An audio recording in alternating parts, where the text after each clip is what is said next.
Yep. Welcome to our session today. Mr. Kiruki. I'll be presenting a lesson from 3 class biology. As you remember in the previous lesson, our topic is actually ecology. So lesson 1, we were able to define the different terms that are commonly used in ecological study. So today's lesson, we are going to look at factors in an ecosystem. In this particular session, we'll be expected to be able to explain and, of course, after stating the effect of abiotic or environmental factors in any given ecosystem. Welcome. Factors in an ecosystem. These are actually divided into 2 categories. What we refer to as abiotic factors or environmental factors and biotic factors. Abiotic factors refers to the non-living components of the ecosystem, while biotic actually refers to the living components of an ecosystem. So in abiotic factors, we are looking at factors that actually affect the type of organisms living in an ecosystem, and at the same time, they also influence the distribution of organisms in that particular ecosystem. So these factors we refer to as abiotic factors are the non-living factors. They actually affect how organisms live in a particular ecosystem. Equally, they also affect what we refer to as distribution. You realize that the number of organisms in an ecosystem may be either sparsely distributed or evenly distributed. So this kind of distribution in terms of population is actually being affected by these particular factors. We need to name a few factors of our ecosystem. You can highlight quite a number. We have 1, temperature as a factor. We also have wind as a factor. Water, or simply rainfall. So the amount of water in an area and also the amount of rainfall. That also is another factor. We are also looking at humidity, or the amount of moisture present in a given area or locality. We also look at that factor is topography. That is the general area. How does it appear? Is it a valley? Is it a hill? Is it a plain? Or that kind of thing. Then we have light. Light as a factor is actually subdivided into 2, where we have the intensity of the light and also the duration. In other words, light intensity will affect especially plants, and also the duration. How long does the amount of light being supplied is present in a given locality? We have salinity. This mostly in aquatic ecosystems. The amount of salt that is actually dissolved in a given water body. Then we have the pH. That's actually the hydrogen concentration in a water body or even in the soil.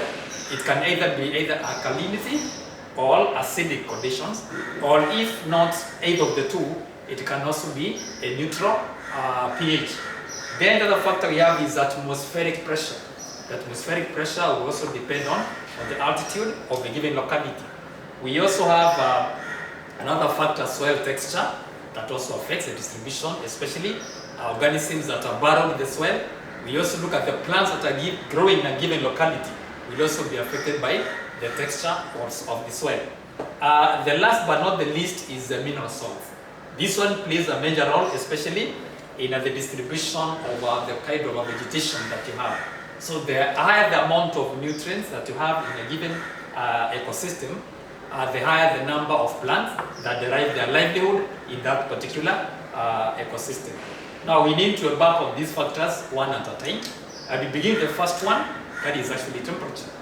Now temperature, as you know, is never constant. So changes in temperature will always affect a number of processes. For example, the rate of photosynthesis plants and also other biological factors. So plants require light, okay, and of course with light present, there is also aspect of temperature. There is an increase in temperature that actually will affect the rate of photosynthesis. At the same time, most of the biological factors are some also light dependent, implying that they'll also be affected by the amount or the intensity of the temperature that is present in a given locality. Also, you have biochemical processes, most that are also affected simply because organisms, as you know, function efficiently within a narrow range of temperature. So that's very important when it comes to biological processes. Now, what we're saying is that in most biological processes, you realize that these are actually reactions that are mostly controlled by biological catalysts, what we refer to as enzymes. So enzymes they are protein in nature. So essentially, they function best at a particular optimum temperature. So below the temperature that is optimal, then they are denatured, and consequently, the biochemical processes may not proceed as expected. Equally, if the temperature is very low, these enzymes are inactivated, and the biological chemical processes can actually be very, very slow, or they may not even take place. Now, temperature varies with the seasons. Also, altitude is another factor, latitude, and also diurnally, especially in hot basins. So that's a change in temperature will depend on those particular factors: seasons, altitude, latitude, and in hot basins there is the diurnal or the yearly changes in temperature. Then increase in temperature will obviously increase the rate of transpiration. Now, transpiration is basically the loss of water in plants. So what you're saying is when plants have excess water, that water is normally lost through the process of transpiration and obviously through the stomach. So if you increase the temperature, the rate of evaporation is actually increased, and consequently more water is lost, and that implies that a higher rate of transpiration takes place. Now, high heat capacity of water will actually help to keep the temperature of aquatic habitats relatively constant. Now, this is a very important factor when we are considering the aquatic ecosystems. All you're saying is that if there's an increase in temperature in the water body, then you'd expect the aquatic organisms to actually die, because high temperatures will also reduce the amount of dissolved oxygen that is available in a water body for these particular organisms. So this is normally prevented by the fact that water has a high heat capacity, which actually ensures that the temperature of the water system, aquatic system, does not change. It actually remains fairly constant, and all the other factors also enable these particular organisms to exist well. Equally, living organisms must develop necessary physiological and behavioral adaptations to cope with the extreme of temperatures. So we are saying that wherever these organisms are found, you realize that they have what refers to physiological and behavioral adaptations. Some, for example, animals, when temperature is very high, they'll move to areas where we have lower temperature. Some will also go to live areas with very high temperature, for that very high temperature, where the temperature is slightly higher than normal, to see cool areas, like moving to a shade so that you can be able to control that. Very low temperatures, as I mentioned earlier, will inactivate enzymes, or they kill the protoplasm, while very high temperatures denatures the enzymes. Bear in mind that these enzymes are protein in nature, and very high temperatures obviously destroys proteins. Air temperature is normally measured by the use of a thermometer. That's the air temperature, while air temperature range is measured by the maximum and the minimum thermometer. So if you want to monitor the temperature of a given locality, if it's air temperature you're dealing with, we use a thermometer. If you are measuring the range means it's not a constant temperature. It's a range between from one value to another one. Then we use the maximum and the minimum thermometer. Factor number 2 is actually light. Now, when it comes to light, we refer to the source, the main source of energy for all living organisms on Earth is actually the sun. So green plants and photosynthetic bacteria actually need light for photosynthesis. Animals, bear in mind, depend on plants for food.